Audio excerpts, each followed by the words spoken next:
Chair, we are now live.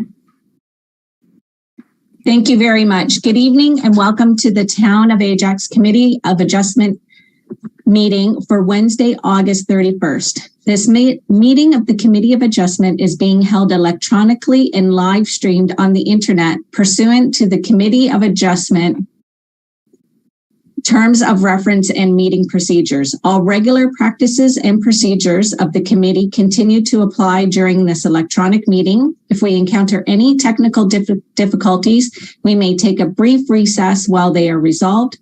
Thank you for your patience, and we will now proceed with the meeting. Before moving on to the application portion of this meeting, I would like to confirm whether there are any disclosures of interest from members of the committee. There's none. No. Okay, seeing none.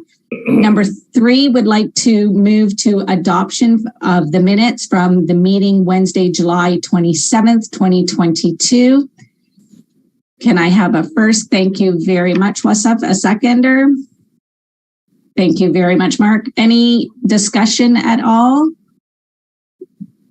Okay, seeing none, that is all those, sorry, all those in favor of accepting the minutes from the last meeting?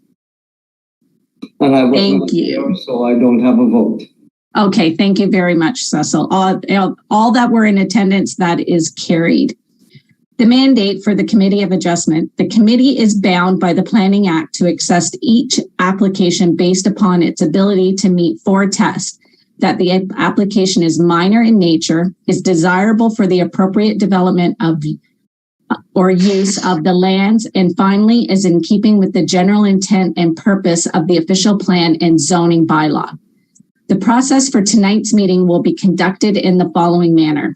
The applicant or agent will be called upon, and at their option, they may provide a brief description of the minor variance application they have applied for. The committee members may ask questions of the applicant and or agent, after which anyone with a direct interest in the application will be given the opportunity to speak either for or against the application.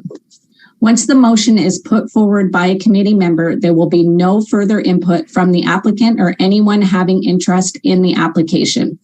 After a decision is made, notice will be sent out and there will be a 20-day appeal period. Anyone having interest in the application may appeal to the Ontario Land Tribunal within 20 days of the decision of the committee. After 20 days, the decision will become final and binding.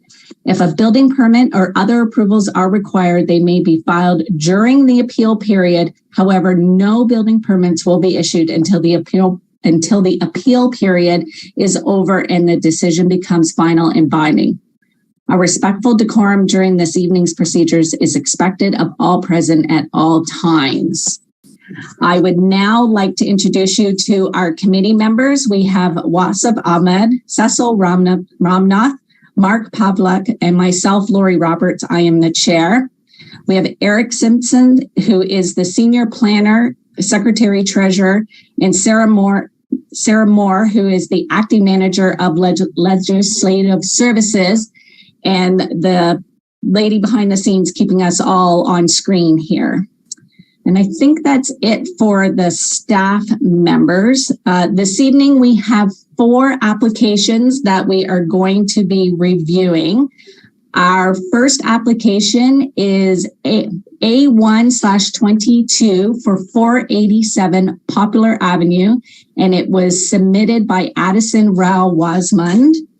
The variances requested on this application is to permit a minimum setback from the front lot line of 2.6 meters for a platform and or porch. And the bylaw is 7.62 meters.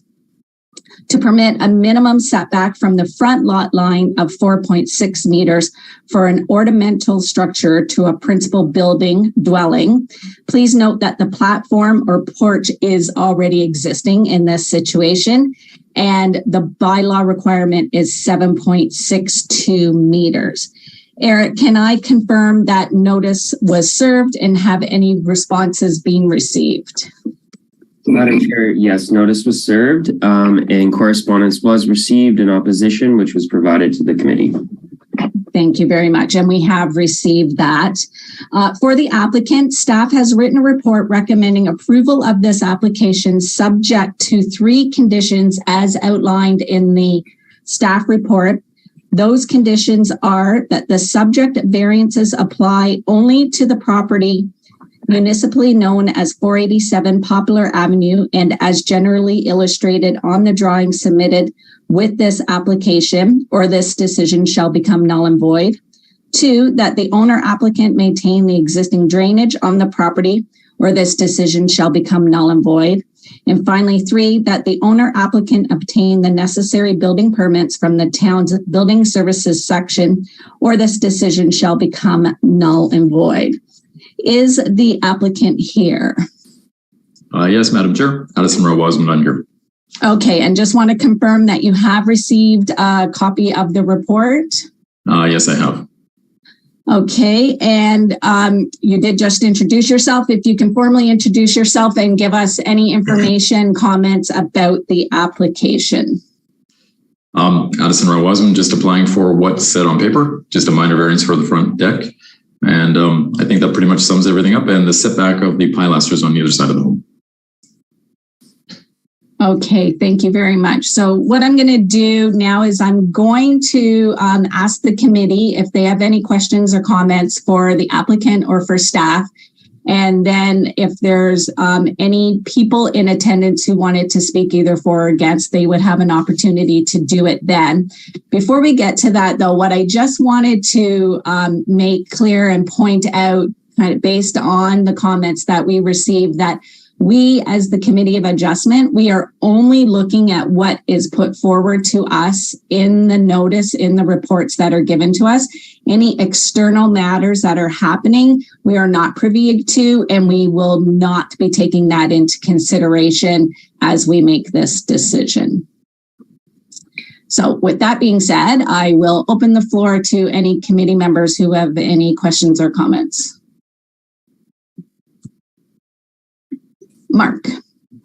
So through Madam Chair to staff, Eric, if you could discuss the 2 setbacks that are being requested and in relation to the area and other buildings in the area, and how common is it for these setbacks, or is it out of place with the norm? Through the chair. So yeah, the first setback is for the porch. It is existing to extent as it's partially built. As indicated in the report, there was a permit previously issued. However, the platform ended up being built larger than what was approved, which is why we have a illegal situation now with the zoning non-compliance. The dwelling itself was built well before the zoning bylaw, so the house itself doesn't comply with setbacks. The previous porch that's been replaced in as well.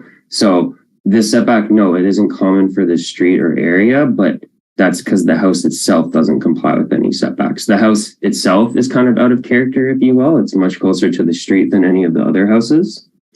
The other setback is specifically for ornamental structures, which typically are allowed to encroach into a setback. However, because we have a unique situation here where the dwelling doesn't comply and is already encroaching into the setback, we can't apply that. So it's just capturing that. In the ornamental structures, they're not existing. That's proposed as part of the overall development concept that they have. Whereas the porch, that is more so existing. So do we know what specific ornamental structure is being proposed, or if there's not a specific one being proposed, what are examples of ornamental structures that would? It's a pilaster. So just think of it as kind of a decorative support column. Okay, cool. Yeah. And if, I don't know if Sarah can go to figure 2 of the site, which shows the site plan. The 2 general locations are illustrated for it.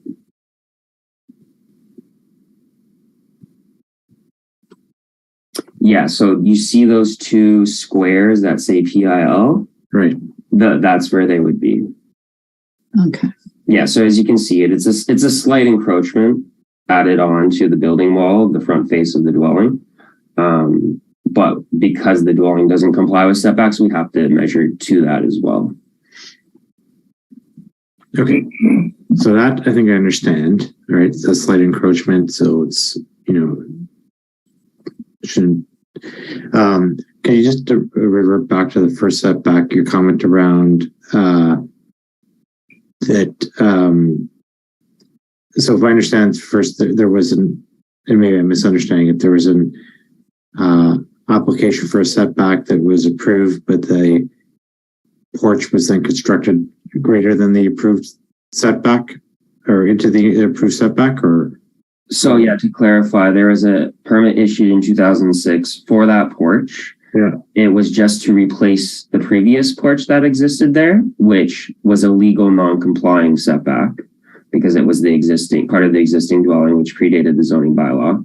However, when the porch was built, this new porch that is partially built that exists today, it ended up being larger than what was approved through the permit process. Therefore, it ended up being closer and creating a zoning non-compliance. So that's the setback that's being captured here, is the setback that exists on site today. Got it.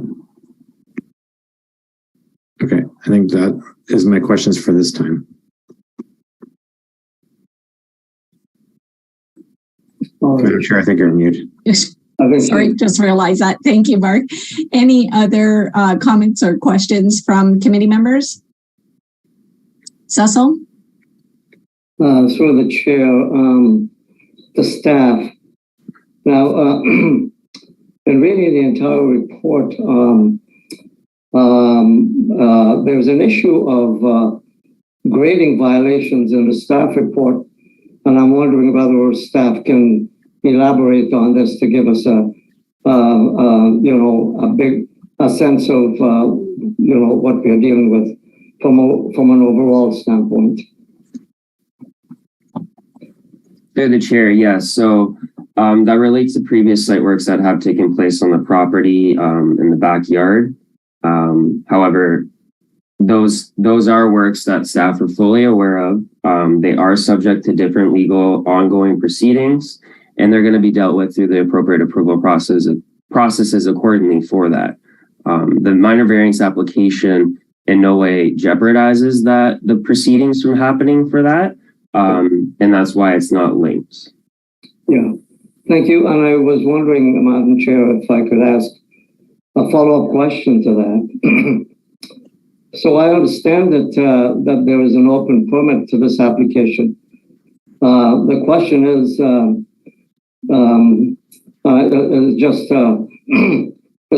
just an assumption of mine right now, is that if this minor variance is approved for the porch and ornamental structure, does that give the green light for any kind of construction to take place at this location? There's an open permit for what was supposed to be a front and a rear yard porch replacement.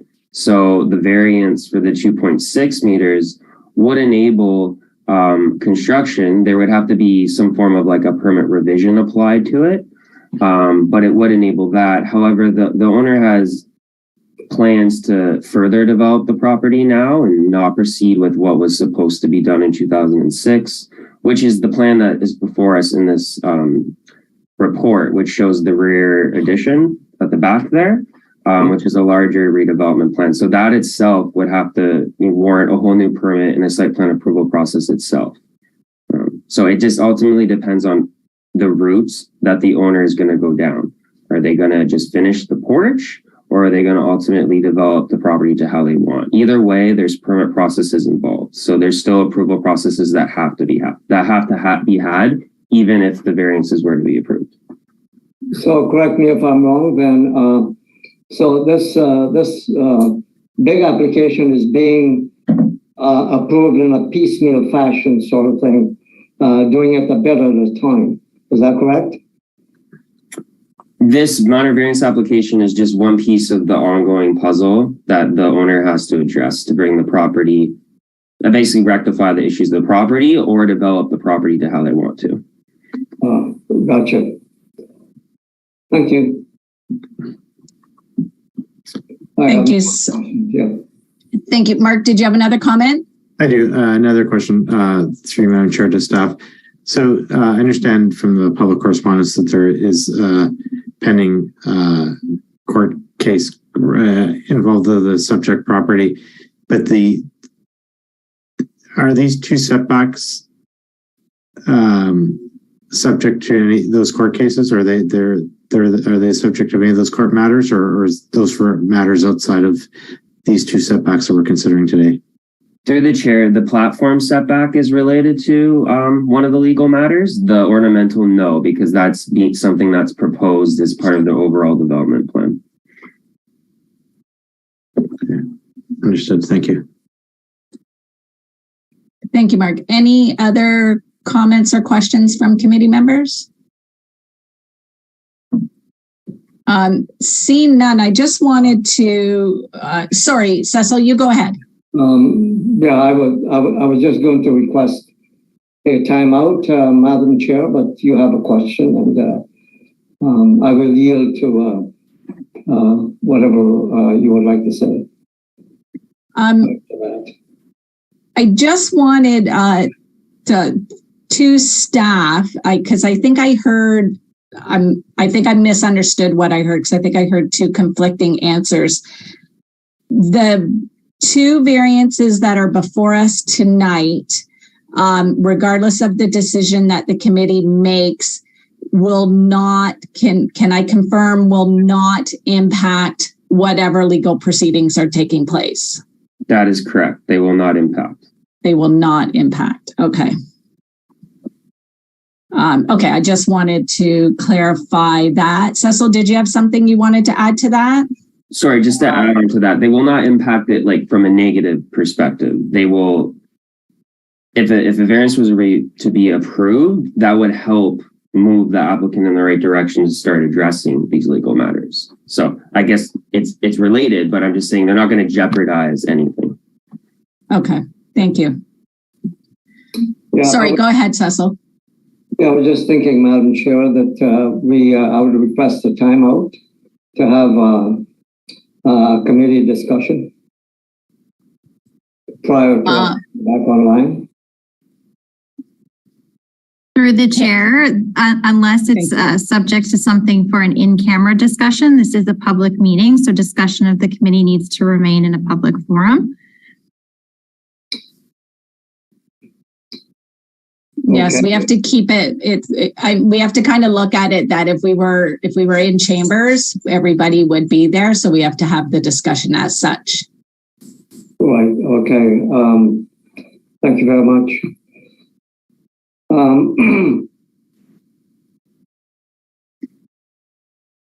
You have anything that you wanted to add to it, Cecil, at all, or? No, I was thinking that based on everything that I've heard so far, is that once we get to the we're sort of far away from that right now.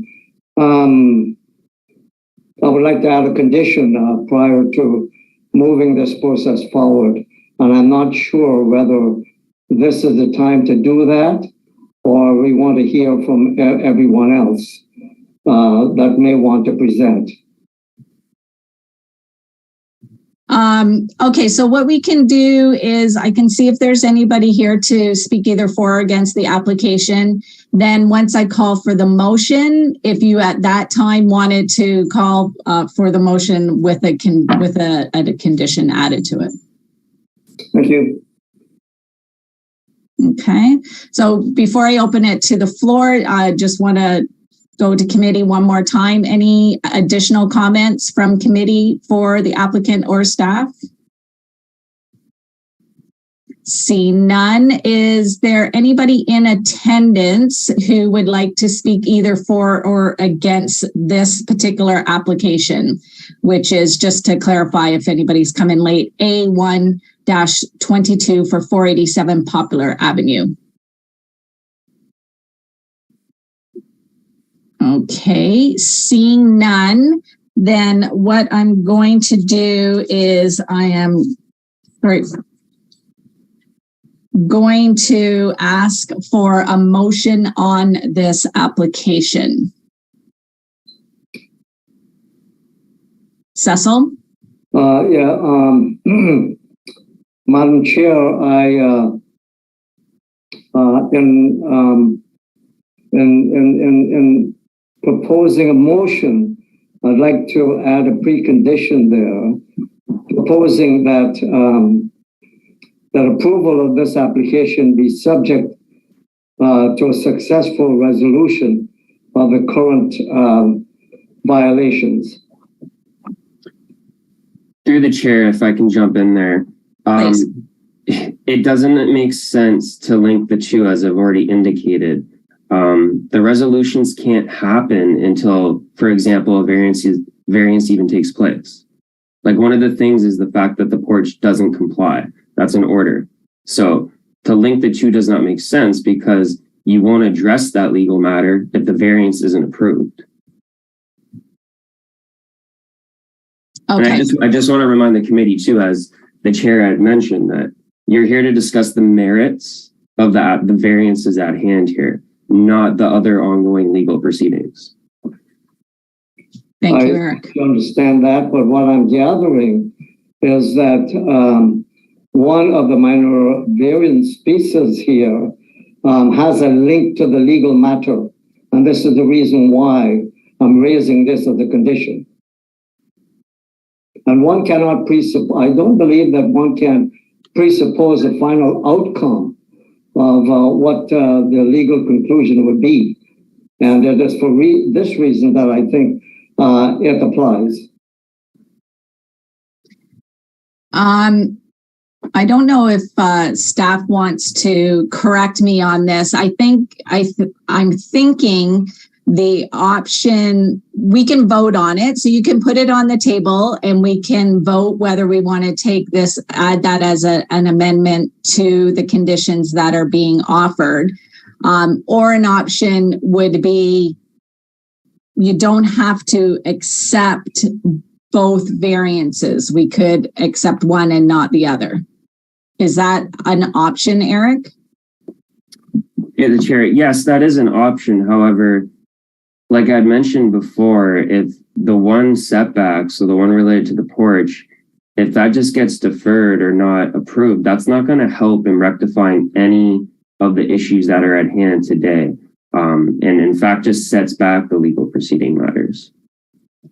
I think, and again, correct me if I'm wrong or out of place here. I think, Cecil, if I'm understanding you, and kind of part where my opening remarks were, we don't want this decision should not impact that one way or the other. We shouldn't be taking it into consideration, but it almost sounds like this decision will impact or could impact what is happening there.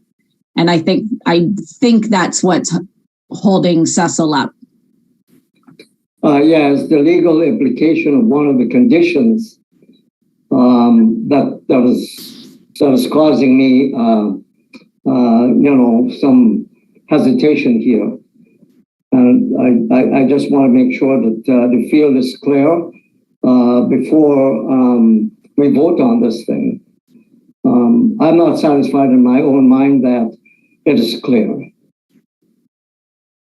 Okay, so I think with that being said, then your motion should be either to approve, not approve, or approve one or the other. And then if you wanted, because we're saying we're not going to take the legal proceedings into consideration, I don't think it should be part of our conditions either. Correct. Okay. I understand. I could support that in terms of approving one of two, and that is the one that does not have a legal implication. So your motion is to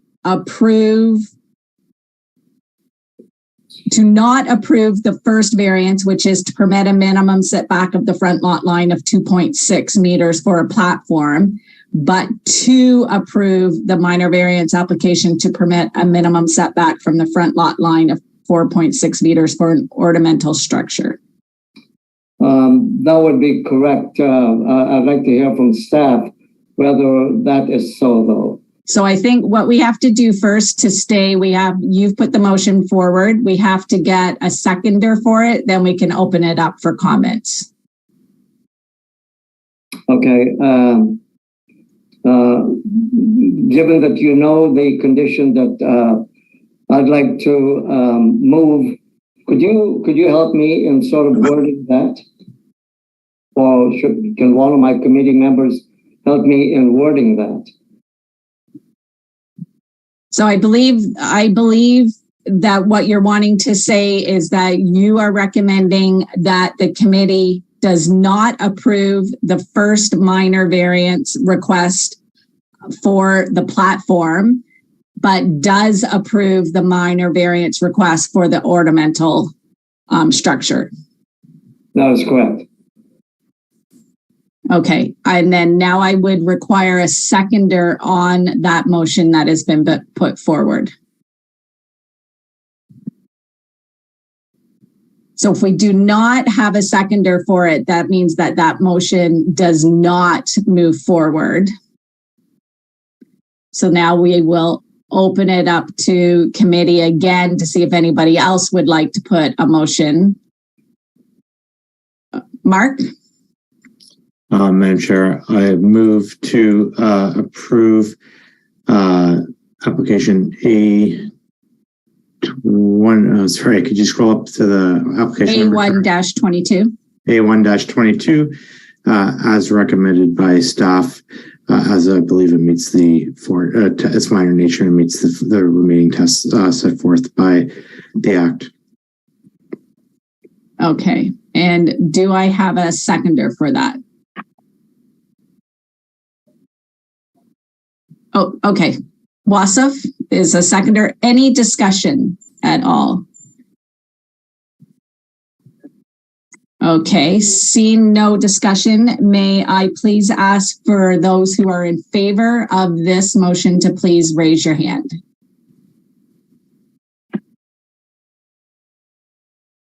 So there's 2 of us for, and those who are against to please raise your hand. So we have 2 against. So when we have, Sarah, can I ask for clarification how we handle it when we have 2 for, 2 against, or is Eric? Just a little clarification here. I thought Member Wasif seconded the motion. So how is it 2 against? But my understanding through Madam Chair to Eric, I thought I could still second the motion, but still just to get it to a voting status and then vote one way or the other. Is that not true? I believe you can. I would need clarification on that, but I believe that you can. I'm not entirely sure. I'm not sure if staff member Sarah Moore knows more about that. That's a little outside of my scope. Yep, just bear with me. The seconder does not have to vote in favor. You are correct. It's just to bring the motion forward for discussion and voting. My understanding is that I believe it's when there's a tie, it's the chair that votes last. And then if that's a tie, I believe it fails, but let me just double check.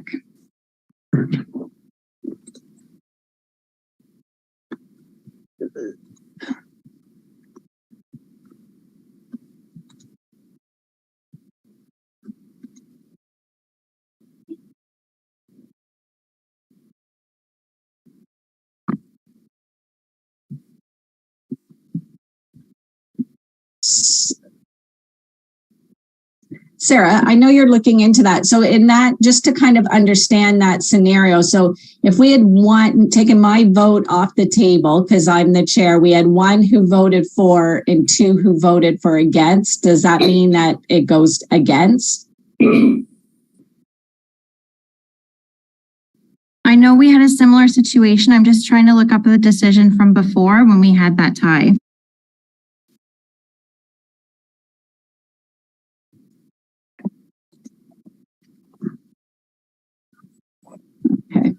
So to the applicant, if you can just bear with us while we clarify this, and to the other applicants, we thank you for your patience while we just clarify what the proper rules are that we need to follow in a situation like this.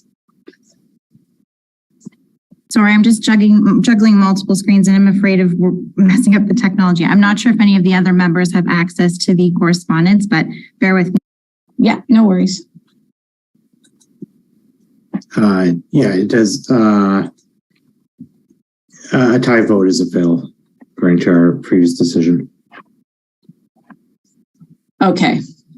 But let's search it to be certain. Thank you.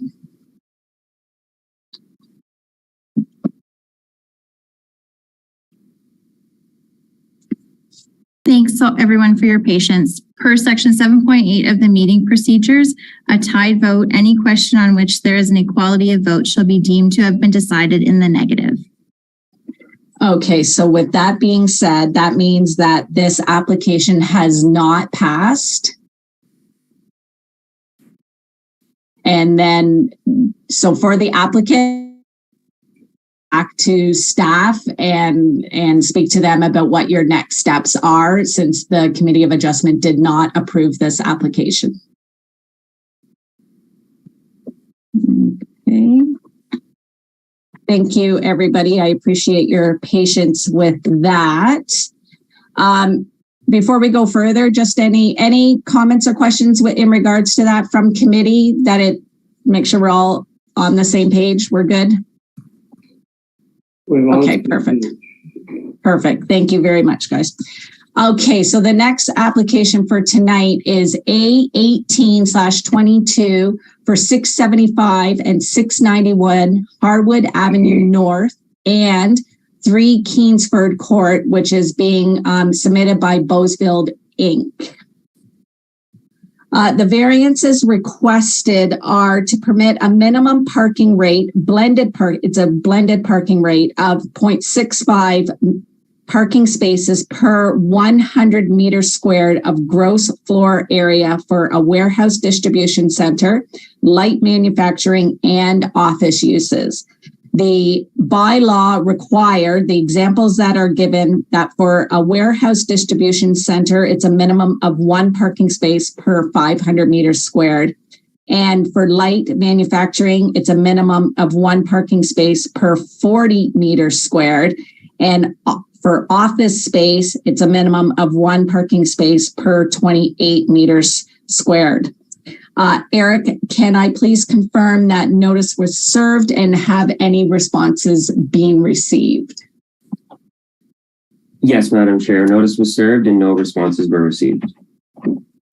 Okay, so for the applicant, staff has written a report recommending approval of this application subject to one condition, which is that the subject variance apply only to the lands municipally known as 675 and 691 Harwood Avenue North and 3 Kingsford Court, and the development of such lands in accordance with the approved site plan application SP 7-20, or this decision shall become null and void. Is the applicant here? Good evening, Madam Chair. Yes, this is Alex Avenue, a planner with Bousfields. I'm here. Can you hear me okay? Okay, great. Thank you very much. Can I confirm that you have received a copy of the report and are aware of the condition in the report? Confirmed. Yes, I have. Okay. And do you have any questions or comments in regards to this application? No, I'll just say that I'm happy to provide a brief presentation if you like. I have no questions, but I'm happy to kind of run through the application if that's what I see here. I see some nods. Sure. Sure, that'll be great. While he's getting ready, I apologize. Sorry, Madam Chair, we weren't aware there was a presentation, so it'll just be a minute while we grant him the rights to share his screen, okay? Oh, no, sorry, Ms. Moore, I'll just happy to speak to the application. I don't have an actual presentation up on the screen. I'll just take a few minutes to run committee through the application. So don't need to share my screen, that's okay. Great. Excellent. Please let me know if you need me to refer to any of the diagrams in the report. Okay. Thanks. Perfect. Thank you. Before you begin, I apologize just because sometimes I get on autopilot when I'm going through this. Eric, did I confirm that notice was served? Yes, you confirmed. Thank you. Thank you. I appreciate it. Go ahead, Alex. Yeah, thank you, Madam Chair, committee members. As I said, I am Alex Avenue. I'm a planner with Bells Fields and agent for the application. We have submitted a planning rationale report that does describe the site and how the variances meet the 4 tests in the Planning Act. We also submitted a parking justification memo. And also here with me today is Jonathan Law, who's our transportation consultant from Thailand. In case you have any transportation related questions after I give my quick few minute spiel here. We of course have reviewed the planning staff report, which confirms that staff have no objections to the variance. It is a parking related variance, so transportation staff has also reviewed it. They confirm also no objections. As I believe Mr. Simpson said, there are no letters of objection received from our neighbors for the site. And just a bit of a background. So in June of 2020, the owner submitted a site plan application, and that site plan application was to permit this development, which is for 2 industrial buildings with a 5% office component and a total of about 34,000 square meters of GFA. In December of 2020, so about 6 months later, the Committee of Adjustment approved variances related to building setbacks and parking location. I was also the agent for that application nearly 2 years ago now. Fast forward about 9 months later, September of 2021, about a year ago, the site plan was completed and approved, and that's why we have this condition that relates to that site plan approval. So the reason why at the time, back in 2020, December of 2020, why we didn't proceed with this exact variance was because we didn't know the tenants. And if we didn't know who the tenants were, we couldn't confirm the parking rate because parking is, of course, related to the type of tenants. Fast forward to now, site plan is done. The owner has tenanted over 70% of the building. We were able to proceed with this parking variance because we can give further clarity on what the uses are and therefore what the prospective parking is going to be. So that's why we're here today. Otherwise, we would have done it back a year and a half ago. So the site, just a little bit about the site. It's currently under construction for this site plan approval, these two industrial buildings. It's at the northeast corner of Harwood and Kingsford Court. It's approximately 80,000 square meters in size and has about 235 meters of frontage on Harwood. So the variance in front of you today, as Madam Chair mentioned, is for a blended parking rate of 0.65 spaces per 100 square meters of warehouse, light manufacturing, and office uses. This wording, of course, as you're aware, has been accepted by staff and it's reflected in the staff report. Of course, the purpose of the zoning bylaw for parking is to ensure that sites provide an adequate number of spaces to meet the needs of the tenants and intended uses. As I mentioned, we did also submit a parking justification memo from Thailand in support of the reduced number of spaces. And just I'll briefly summarize it. If you have questions, of course, myself and Mr. Law are here to hopefully help answer them. That memo did recommend the blended parking rate of the 0.65 spaces per 100 square meters. The parking rate was calculated using industry accepted proxy data, including figures obtained from the Institute of Traffic Engineers and Parking Generation Handbook. So based on the proposed GFA on the site, by using this blended rate, the requirement would be 220 spaces, whereas the subject site is providing 235 spaces. So we're over what this site-specific analysis has indicated. The proposed amount of parking spaces is supportive of both warehouse, light manufacturing, and ancillary office uses. As I noted before, there is a minor portion of the site that is untenanted.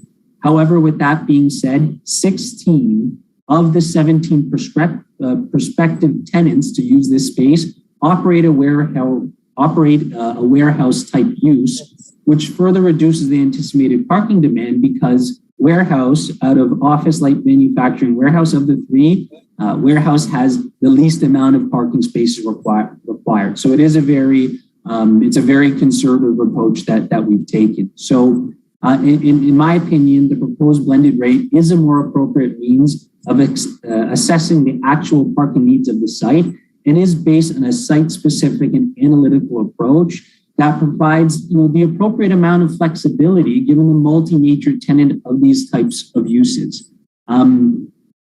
It will contribute to supporting the future viability of the subject site while also continuing to align with the general intent and purpose of the bylaw. I would say, just within a bit of a broader context, it does ensure that the town's policy directives continue to be upheld by ensuring a high caliber employment uses are fostered within this type of employment area and does contribute to the diversification of the local economy. And I think more importantly, in my opinion, the parking reduction variance also responds to the current and future needs of these prospective tenants and really allows these types of uses to flourish where they're planned for in the zoning bylaw and the official plan. So I think that just about does it. Thank you for giving me a few minutes, and myself and Mr. Law are happy to answer any questions if you have any.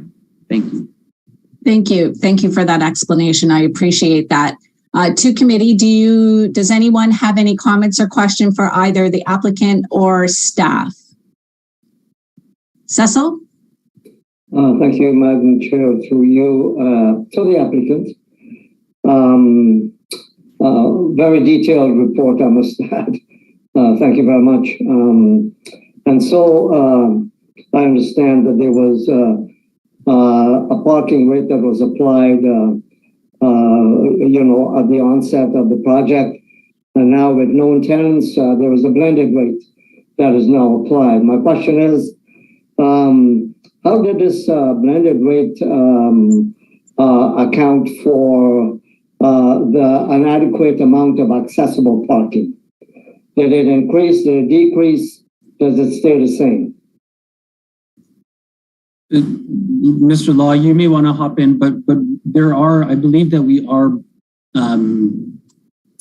meet the bylaw requirements, or the site meets the bylaw requirements in terms of accessible parking. I don't believe the blended rate has changed at all the amount of accessible parking required. If there was an accessible parking reduction, then that would be reflected in the variances, and we don't have that. It's simply for overall parking. But Mr. Law, you can let me know if you think if that's not correct. Chair, I can also just jump in to confirm. Yeah, that's correct. The rate has no bearing on the supply of accessible spaces. That's already been approved through the site plan approvals, which is the 234 spaces on site. So it doesn't impact the supply at all. Okay, thank you. Okay, did you have any other questions, Cecil, or? No further questions, thank you. No problem. Any other comments or questions from committee members? Mark? Just through Madam Chair to the applicant. I understand that 70% of the building or the development is tenanted. Is there any indication of the employment level that would be in there? Like how many employees would be on site, or is it too premature to know that yet? Yeah, I think it would be a bit premature to understand the exact amount of employees, but the types of uses that are associated or the tenants that have been confirmed are both some ancillary office, I believe it's about 6% office use, and then split between light manufacturing and more warehouse. And as is identified within the zoning bylaw, like the parent zoning bylaw, warehouse use has the least amount of parking requirements, which in one way means that likely less workers and more so less people visiting the site, and that's why there's less of a requirement for parking. But to answer your question, I would be too premature to have an understanding of employee numbers. Okay, thank you. Any further questions, Mark? Not for me. Thank you, Madam Chair. Okay. Any other comments or questions from committee members? Nope. Okay. For myself, to the applicant, you mentioned in your presentation, and it's probably in the report, but you had mentioned that the actual number of spots are higher than what the blended rate is. What is the blended rate number? If we're gonna have 234, what's the blended rate number? Yeah, so if you take the GFA and apply the 0.65 spaces per 100 square meters of GFA blended rate, you get to a number of 220. So we would be over providing technically by the 14 spaces. Okay. Based on that, and again, that's, you know, again, that's based on the blended rate. So it's not like we're providing the bare minimum. It was a rate that was deemed acceptable, and you know, it happens that we were over providing it. So okay, thank you very much. Okay. Thank you. I appreciate that. I have to admit the numbers really scare me when you look that the overall site requirement is 372 and the amount that's going to be provided is 234. The blended rate that if you're using this calculation is 220. The thing that makes me nervous about it is there's no options for parking in that neighborhood. If it ends up being a really whatever the tenant ends up being, where are people going to go? And the town of Ajax and the residents are left with some madness after the fact. So the numbers personally do make me a little bit nervous, particularly if we are talking about where this site is located. There's probably going to be a lot of single occupant cars going to that site, which makes me personally a little bit nervous. So that's just kind of my thought process about that. Any other comments or questions from committee? Would you like me to provide a brief response to that, or was it just kind of That's just my thoughts. It's okay because you've already offered your thing. So thank you for offering that. I do appreciate it. Cecil? Yeah, I'd like to take up the applicant's willingness to offer an explanation to that, if you may, Madam Chair. Sure, go ahead. Okay, so Alex, Cecil would like us to hear.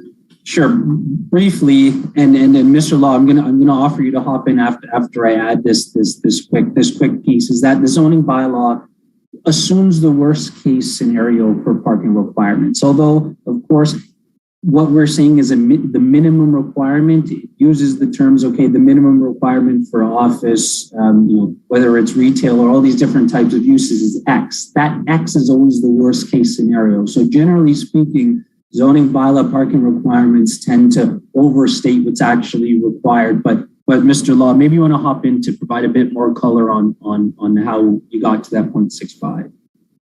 Yeah, sure. Thank you, everyone. My name is Jonathan Law. I'm with T.Y. Lin. I'm working as the transportation engineer here, providing the parking justification study.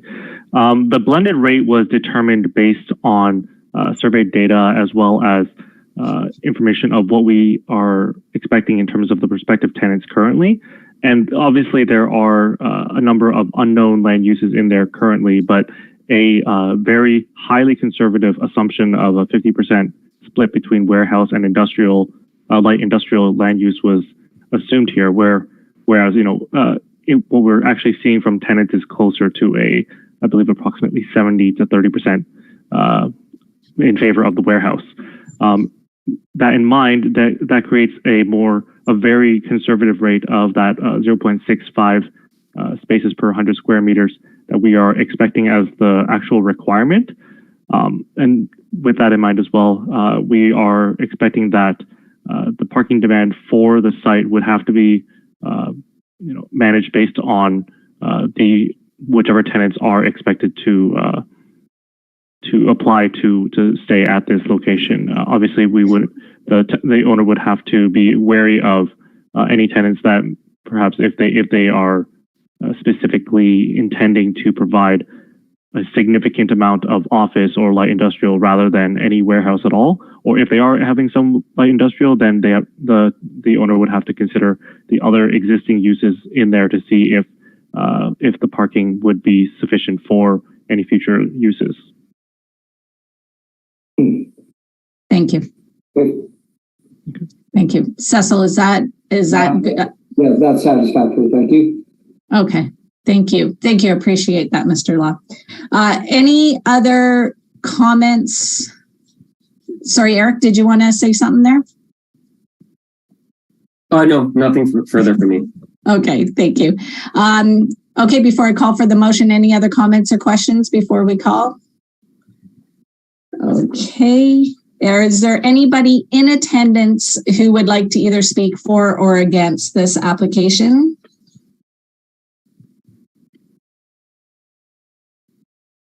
Okay, seeing none, if I could please ask for a motion on the application, please. Wassam.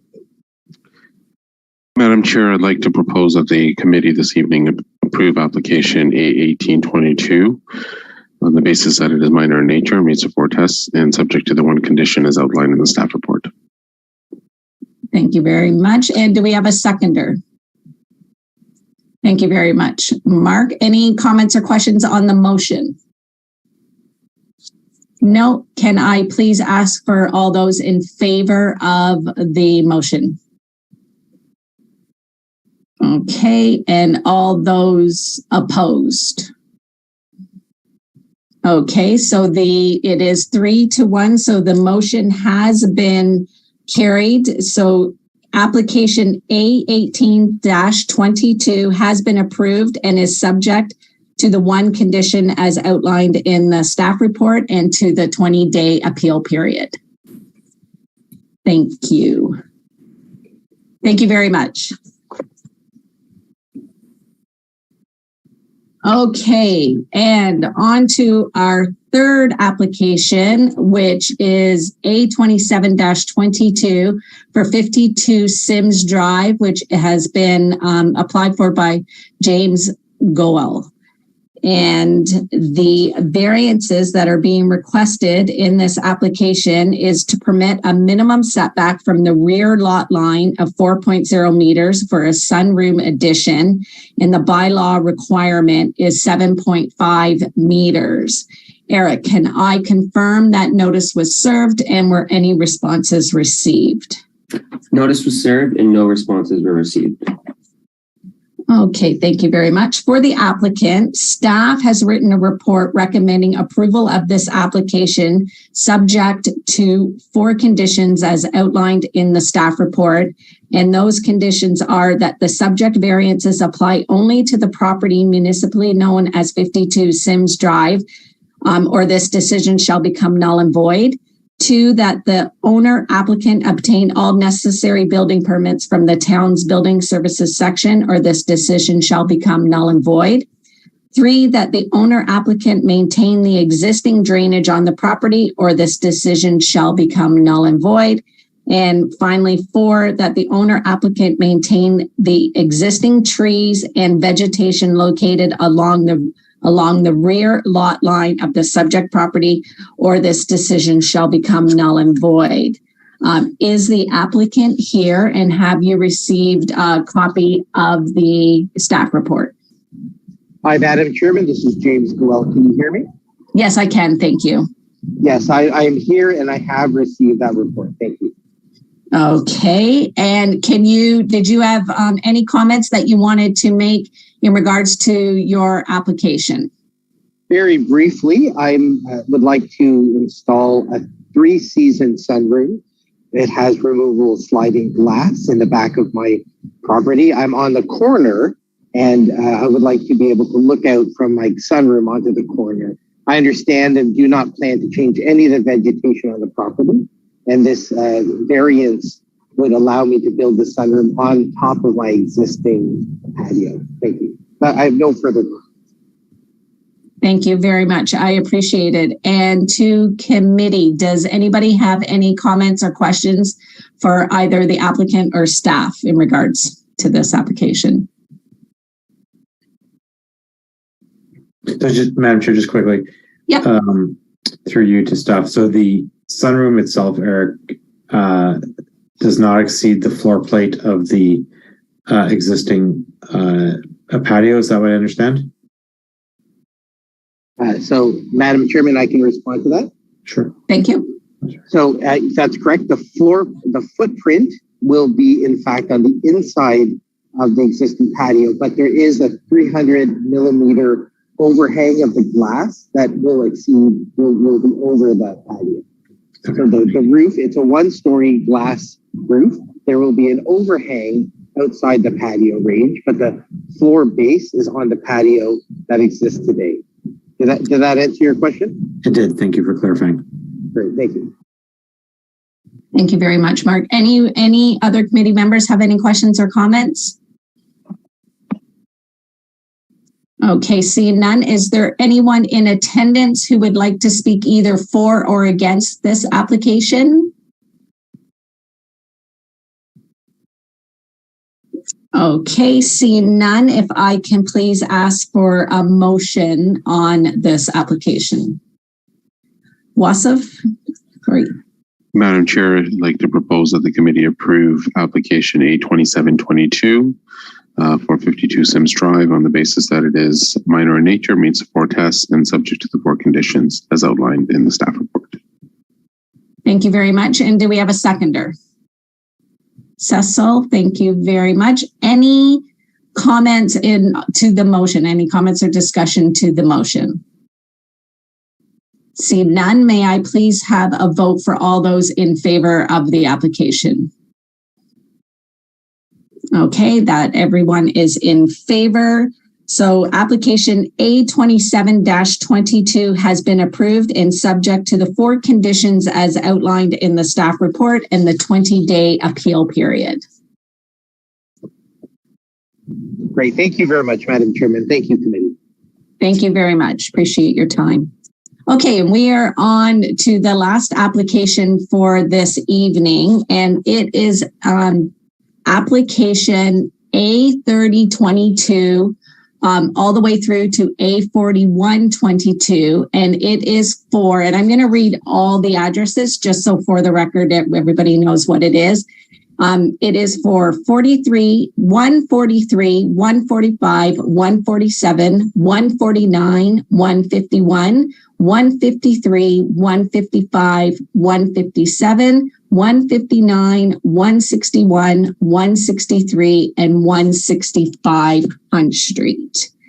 The variances that are being requested for all of those applications, for all those addresses, is that to permit a lot depth of single-use residential street townhouse dwellings of 24.6 meters, and the bylaw requirement is 25 meters. And there's 2 additional minor variances being applied for, and they are specifically for A30-22, which is for 143 Hunt Street. And they are asking to permit a maximum setback from the exterior side lot line of 5.3 meters.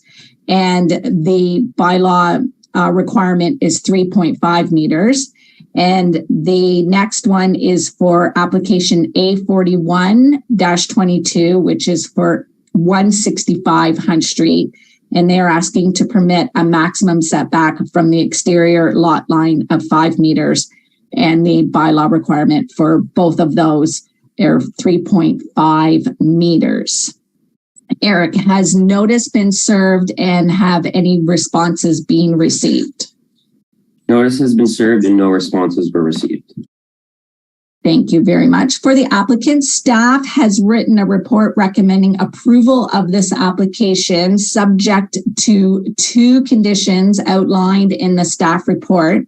Those 2 conditions are that the subject variances apply only to the lands legally described as blocks 1 and 2 on Plan 40M-2735, municipally known as 143, 145, 147, 149, 151, 153, 155, 157, 159, 161, 163, and 165 Hunt Street. Or this decision shall become null and void. And the second condition is that the owner applicant obtain all necessary building permits to construct the proposed townhouse dwellings on the subject lands from the town's building services section, or this decision shall become null and void. Is the applicant here, and have you received a copy of the staff report? I am here, Madam Chair. I'm Guy D'Onofrio, Senior Vice President at Stafford, and I'm also joined by Ms. Lindsay Dale Harris of Bouse Fields in the event the committee has some technical questions related to the zoning that they would like responded to. Thank you very much. And I do apologize because I realize I did not say who the application was being submitted by, and that it's Bouse Fields Inc. So thank you for adding that. You're welcome. Okay. Do you have any comments that you would like to provide the committee in regards to this application? We have worked very closely with the planning and development staff and your committee staff in bringing these variances forward to you. They're literally technical variances that came up at the last minute while we were trying to register the M plan. There was a request late in the process from the town for a 0.3 reserve and 2 daylighting triangles that we could only accommodate now through the variance because the plan had been signed off by the municipality as well. The plan has been registered, and these variances will bring the plan into compliance. And as well, we've applied for building permits based on these variances ultimately being approved by the committee. And we thank the committee for hosting us this evening and looking forward to a positive approval. Thank you very much. To the committee, do you have any questions or comments for the applicant or for staff? Cecil? Yes, to the applicant, and this just happens to be, I just need a brief answer. I was wondering whether you could sort of give us a top-down overview of the entire project, and if you could be as brief as possible, I'd appreciate that. Rather quickly, it's an infill site pretty well across the street from the Ajax municipal offices. It's in proximity there. It's basically a townhouse project. It has some live work, I believe, on Monarch Street, where the house purchaser, the owner, will be able to have an office or run a small business out of. We worked with the town staff for close to 4 possibly years, maybe longer. Lindsay, I don't recall the unit count per se. I'm not sure if you have it in front of you. I don't have it at the moment, but I could find it for you if you wanted it, Mr. D'Onofrio. I think it's okay. I don't think we need the actual unit number, how many units are being built in there. But thank you for. I think it's on the second page of the report. Yes, I've seen that. Many. Yeah. And as well, the town is, we've dedicated lands, we've conveyed lands to the town to expand on the park in the area as well. We're connecting existing municipal roads with 2 roads through the subdivision. We've also, quite interestingly, we worked with planning and development staff. There are 2 walkways from Monarch, I believe, onto the site and into the connecting public lane that connect with the new street. And actually, we're looking forward to being out in Ajax for a dedication of the street name with the family that it's named after, I believe, the 2nd week of September. Oh, that'll be nice. Thank you. Good. Any other questions or comments from the committee for the applicant or for staff? I just have a quick question, I think for you, Eric, on figure 1 of the report, where it shows the top part of it, it shows the subject lands. Are these particular properties that are part of the application, are they bigger properties than the rest of this development, or is that just enlarged for the purposes of us for this application? So I think it's page, I apologize, what page it is of the report, page 6. Yeah, Madam Chair, that's just hiving out the specific municipal addresses, the 143 to 165. Okay, yeah. So they're not big because it looks like it's like a typical townhouse subdivision where they're rather close. These aren't bigger than correct. The other ones that are there. No. They're all around the same size lots, all bounded by public lanes. Okay, just wanted to clarify that. Thank you very much. Any questions from committee before we open it to the floor? Although I'm looking and I don't think there's anyone in attendance who wants to speak either for or against. So seeing none, may I please look for a motion on the application? Cecil. To you, Madam Chair. I move to approve minor variance application here 3041. Subject to all staff conditions, as it is minor in nature, desirable, and appropriate for the use and development of the land. And it's in keeping with the general intent of the bylaws and the official plan. I move to approve. Thank you so much. And do we have a seconder for that? Thank you very much. Wasif, is there any comments on the motion at all? Seeing none, may I please ask for all those who are in favor of this application? Okay, all are in favor. It is carried. Applications A30-22 all the way through to A41-22 has been approved, subject to the 2 conditions as outlined in the staff report and the 20-day appeal period. Thank you, Madam Chair, members of the committee. Thank you very much. I appreciate your patience. Okay, that concludes the application portion of tonight's meeting. Everyone who is in attendance for applications, you are free to leave. And we will now, as a committee, move on to the other business portion of the agenda. Is there any other business? Seeing none, we'll move on to number 7, which is a motion to adjourn. Can I have someone make a motion? Cecil, may I have a seconder, please?